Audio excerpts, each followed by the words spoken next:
Take the simplest case first. The codomain is the real line.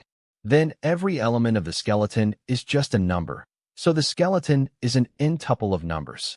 Written as coefficients in front of the variables, the functional is coefficients times coordinates, summed.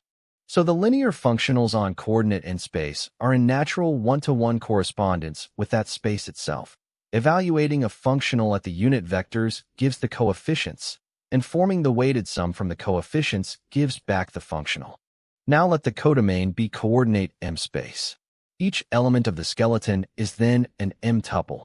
Picture each m-tuple as a column. Set the n of them side by side, and what appears is a rectangular array of numbers. That doubly indexed array is called the matrix of T, an m by n matrix, with m rows and n columns. The matrix determines T uniquely, because its columns are exactly the skeleton of T. Writing the combination mapping out gives m scalar equations.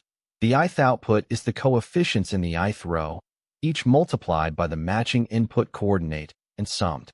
That is the book's theorem, and it is where a general system of linear equations comes from.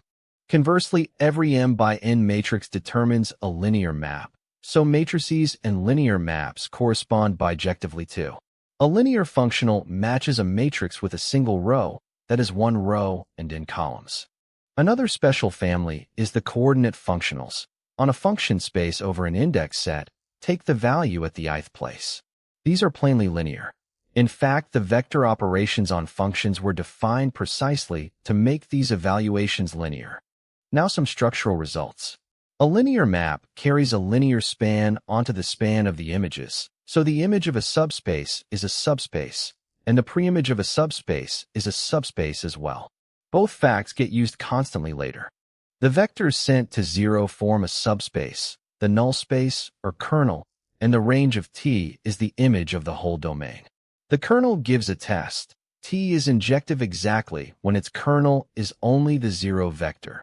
Far less work than comparing vectors in pairs. A map both linear and bijective is an isomorphism. Isomorphic spaces have the same form. As abstract spaces they are the same, told apart only by vector properties they do or do not have. The book pairs coordinate in space with the polynomials of degree less than n.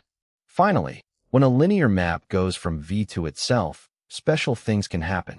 Some vector may be carried to a multiple of itself, and then that vector is called an eigenvector and the multiple an eigenvalue.